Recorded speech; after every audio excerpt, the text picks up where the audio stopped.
Welcome back to Gaming Top Down. Today we're going to be unboxing and taking a peek at Expeditions, a Scythe sequel.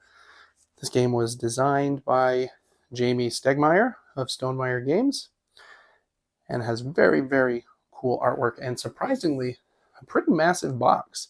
I was a little surprised when this got here today. This is somewhat similar to Scythe, but it's more of a deck building game from what I've been able to gather online. So that's, I think, a little bit more my style. We'll see if it ends up being a hit with me or not. So surprise though, we're not just going to be unboxing that game. We're also going to be unboxing the Gears of Corruption expansion, which I know a lot of people that like Expeditions say makes the game quite a bit better. So excited to open both of these boxes. Without any more chat, let's do just that.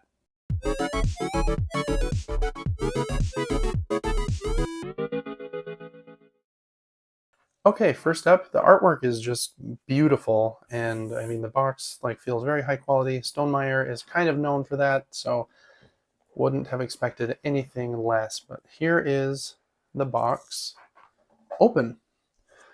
First, we have kind of what's that called? Achievement sheet with a captain's journal on this side, but I think this is the more important portion. First winners each month, first winners for each mech, first winners at each player count, each year. Ooh, I'm already a year behind. I need to play this until 2029. Hopefully I will. Hopefully I will really love it. We'll see. All right, we've got the Automa rulebook for the solo version. Their solo modes are usually pretty solid, being done by the Automa factory. Automa being a word I don't know fully if I'm pronouncing correctly. Is it Automa? Automa? Automa? Who knows? I don't think anyone really knows. But for the solo mode, there are 14 cards, decision cards, 5 progress cards, 1 glory card, and 1 player aid card. And this just kind of explains how the solo bot will make its decisions and what it will do on its turn. Nice linen finished rulebook. There. Cool. All right, other than that, we have the regular rulebook for the base game. Again, kind of a smaller rulebook, at least size-wise. Kind of surprised by that. I think this game is slightly simpler than Scythe. Cool pieces though, how to set up the game. This game doesn't have a traditional board. It's a bunch of hexagon tiles that you place together with cards in these empty spaces between, which is an interesting idea. Overview of how the game plays, how actions work, actions continued. Again, just very cool art, high quality pieces. Gather. I've got a fly in here somehow.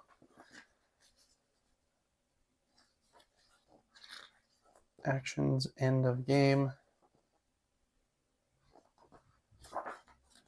And a little glossary on the back to show what the iconography means. Cool. Looks like a solid rulebook, at least from first glance. All right, then you've got some cardboard stuff here in this little packet. Let's take this little paper off and see what these are. First up, this is kind of a community board to keep track of which objectives I believe that you have met. You're placing your star tokens out here, and the game ends after a player puts out, I think, 4 stars, maybe it's 5. Also gives an example, oh, this is the base camp token, of how the game is set up with the different types of pieces. It is double-sided.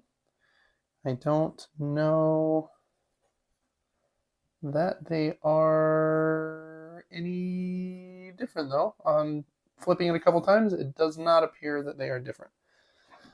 All right, like I mentioned, there isn't a traditional board in this game. there are these hexes instead. Some of them will start face up, and some of them will start face down, and will need to be explored to see what is on the front side. And they have different actions that you can perform at the different places. They feel really nice. They kind of have a slight like linen texture finish on them. Not like incredibly thick, but they feel high quality and thick enough. Okay, and then you've got some money. And I think these are exploration tokens that you get from exploring those face down hexes. So there's 1, 2, again, really cool artwork. 3, 4, 5 of those sheets with coins and 4 hexes per sheet there for the punch outs. Let's move those slightly. And I do appreciate this. There's a little grab. Well, oh, there's 2 actually. Hopefully that'll make that a little easier. Well, I thought that would help. Maybe that's not what that's meant for. I would think that's what that's meant for, because this is going to fall. All right. Well, the box is smarter than me and doesn't want to come undone. It does kind of not click, but it has like a little latch point. So we'll just come around to the 4 corners and unlatch it, and then have to play with that a little bit, figure out the best way to use that. All right. I do appreciate their trays. Again, I don't know that this box needed to be this big, but this is a cool tray.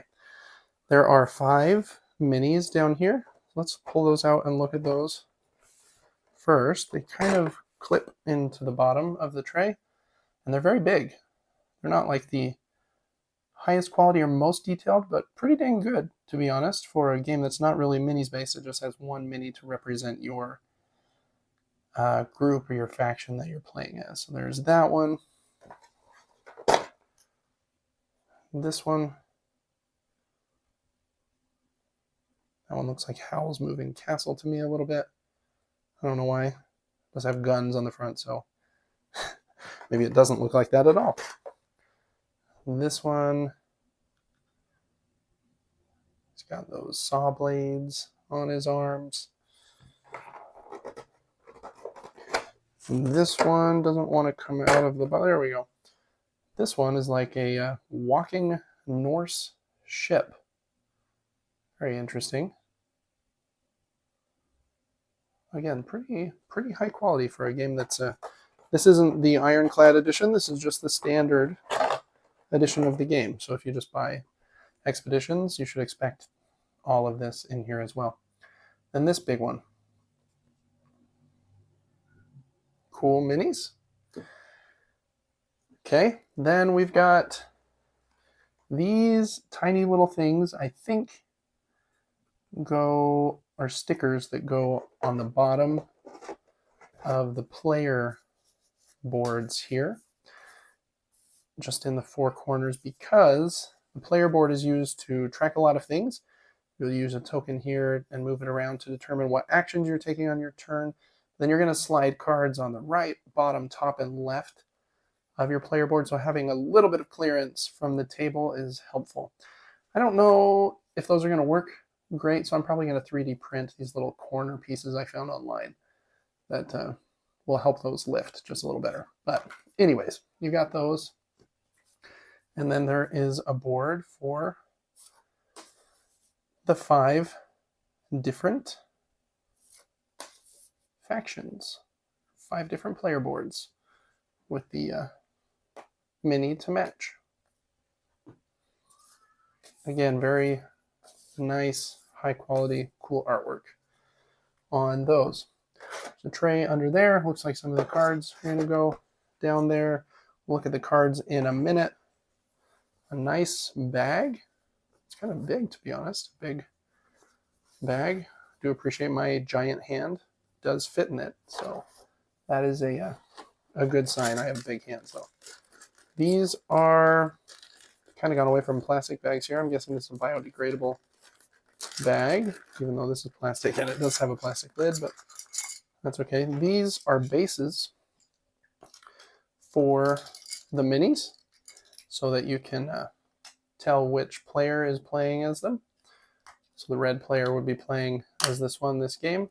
They do snap on there pretty well. In fact, that might be a little tricky to get off. Let's see. Oh no, very easy. They left a hole there. One bummer is, as I usually bring up, I play green usually. No green.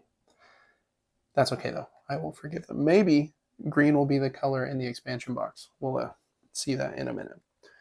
Okay, that is all of those bases. They were in this baggie here. Okay, and then one more baggie here. There's a little bit of suspense when I can't see through them, when they're not like transparent all the way. What have we got? We've got some meeples for each color.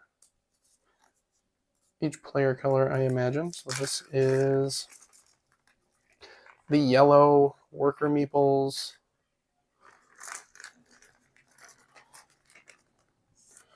Okay. The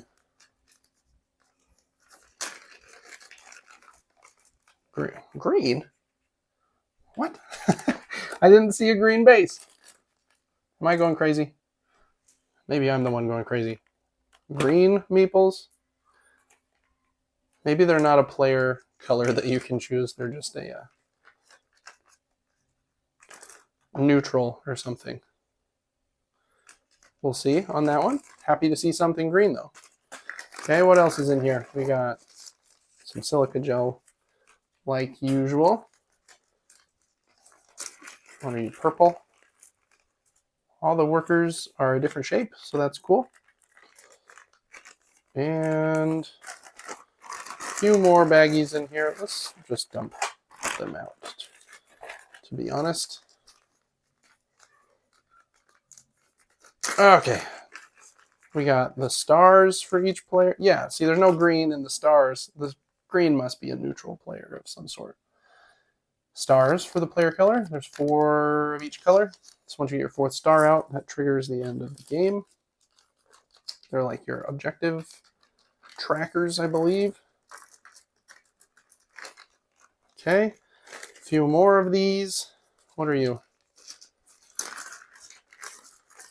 Ah, these are a cool wooden piece. I don't remember exactly what they keep track of. Does it say on your board? It does not.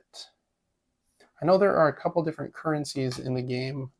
One of them might be like exploration or something. Anyways, those are cool looking wooden pieces in there with values from 3 to 5, it looked like. Okay. A few of these tokens. Ah, these are cool. These are the ones I was talking about. This is like your fighting power and your mind power. There's definitely better words for those in the game. It might be like wisdom and strength or something. And the first person to do something cool, I can't remember what it is, gets this 20-point token. Very cool wooden pieces with screen printing on them. Now, the more I open this game, the more excited I am to play it, to be honest. And I think the wooden pieces we just looked at that were green match that wisdom piece or wisdom token. And these, I think, are strength tokens. Again, in 3, 4, or 5. Okay. All right, 2 more baggies before we look at the cards.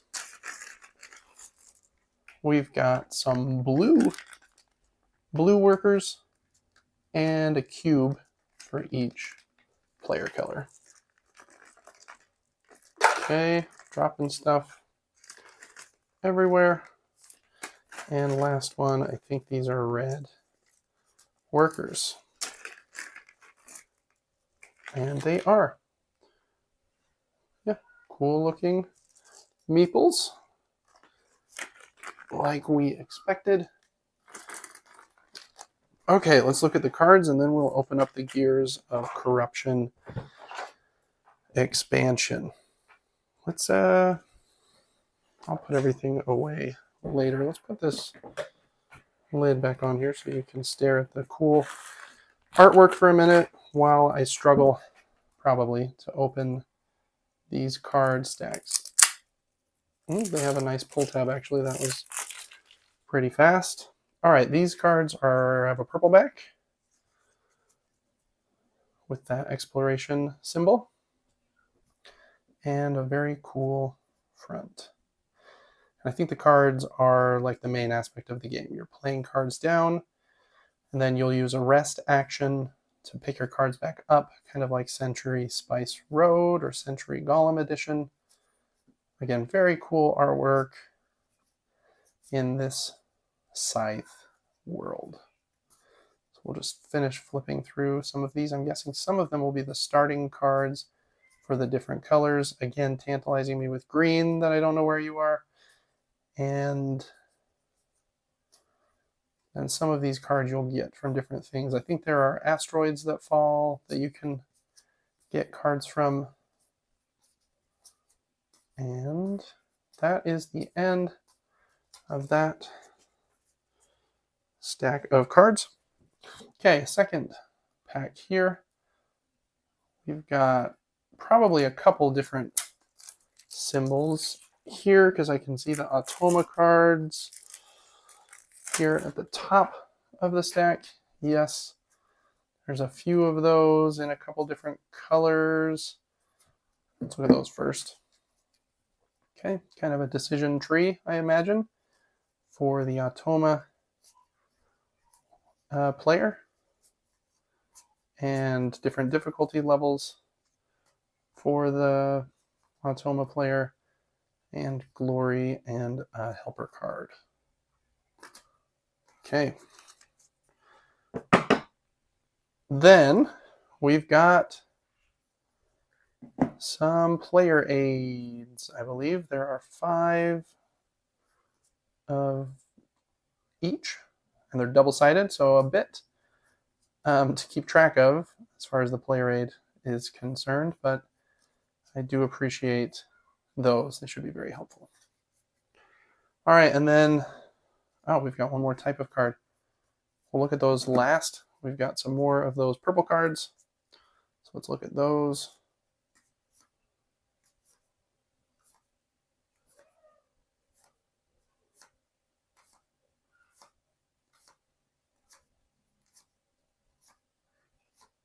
Is that a whale? It is a whale. Whale of Parasites. Wow.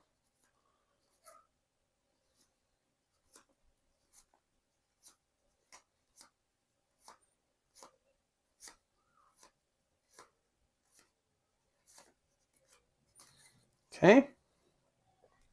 And then this stack of cards has this red back. Not exactly sure what those are. Maybe these are your starting.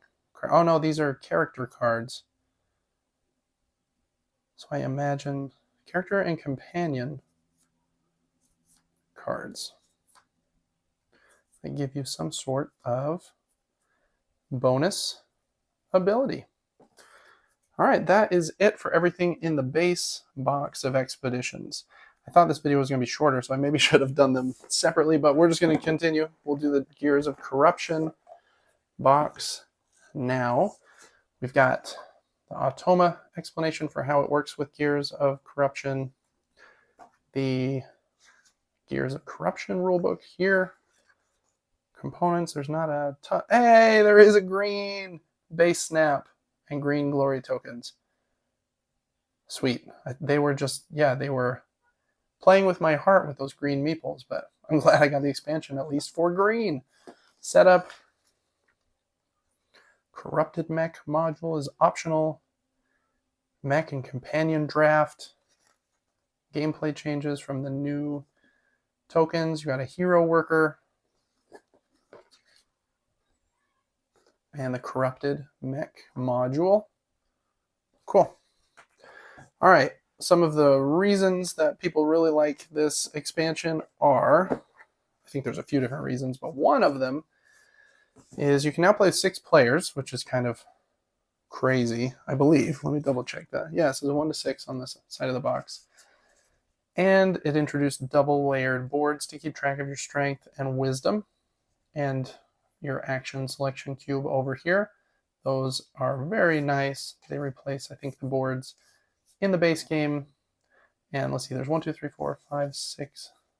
Is there 8 of them?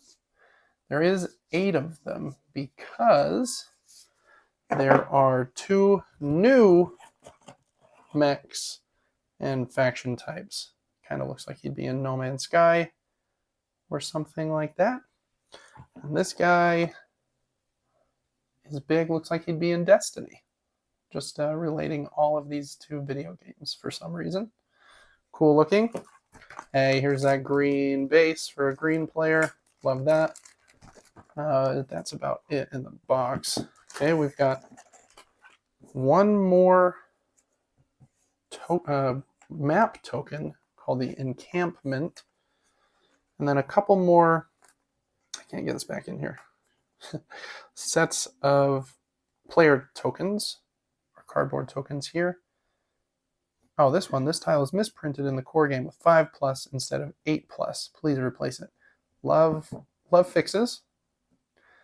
I wish they didn't have the error in the first place, but hey, good on them for fixing it. Cool. I don't know what most of those mean, but they have that exploration token symbol on them, so I imagine it's just more to add to that stack. All right. Have we looked at everything? Oh no, there's a baggie here that has some new pieces in it. Hooray. Let's get rid of the silica gel. Here are the stars and pieces for the green player. Makes me very happy. Some more pieces for the wisdom and strength. Trackers here, looks like they're all value 2. And I think we did notice they were 3, 4, and 5 in the base game, so there are those. And then I think one of the things that most people like about this expansion are these. Every player starts with a hero or special worker, and that makes it a more fair game start, so the first player doesn't have as much of an advantage and gets the game going a little bit faster, I think most people have reported. So those are cool. Nice gold color on your hero worker. And last up, there is one more stack of cards here in this expansion that I think explains the corrupted mech circumstances. Then there are some more character cards, which is also a cool thing, that there is just more variability with the characters and companions that you can play as. All right, first up we got Bjorn. He's a character. Yeah, these red ones are character and companions. Mox is his companion. Freya with Loki. I like the Norse names they're using. Just reminds me of God of War or something. Zera, and Kar, and Baliahan, and Zephin. So 4 more characters and their companions, I believe. And then, what do we got here? These 4 cards explain how the corrupted mech works. Another set of player reference for the 6th player now, how the corrupted mech action works. Some new cards for the Automa. So let's look at that. Then these are the corrupted mech and some more exploration cards. I'll put those in different piles here and we'll look at them individually. All right, different levels of difficulty for the solo player. Then, I don't know what these cards are. They have a bunch of things up here. Odin's Wrath. Looks like some sort of a player ability. Whenever you finish a refresh turn, you may trash a map to perform one action. Mole. Kind of cool. Okay, some more of these exploration cards. An Aether Mirror. Tesla Mecha Charger. Again, just awesome, awesome art. Tainted Medallion. And then these are the corrupted mech cards. And that is played just with one of the other mechs that isn't used in the game, since now there are 7. So you can play a full 6-player game with the corrupted mech as well, which would take forever. I would imagine playing this game 6 players, but who knows? Haven't played it yet. And so these just dictate, I think, the actions in combat that corrupted mech will do. All right, that's going to do it for my unboxing of Expeditions. What's it called? A sequel to Scythe and the Gears of Corruption expansion. Let me know in the comments if you have played this game. I'd love to hear about it. I have actually never played Scythe, but I've heard great things about it, and I've almost played it a few times. I've actually played it once digitally on Steam. I just haven't played it in person. But this one was a great deal on Nerds Day, and I have been wanting to try it. I like a good card game with that kind of deck building and rest mechanism, so I hope that I will really enjoy this one. Thanks so much for watching. Make sure to check out the rest of the content I have here on Gaming Top Down. I do other unboxings and reviews and playthroughs of games. We also have a weekly gaming podcast and a monthly giveaway. So make sure to check out all of that, and I will see you on the next one. Bye-bye.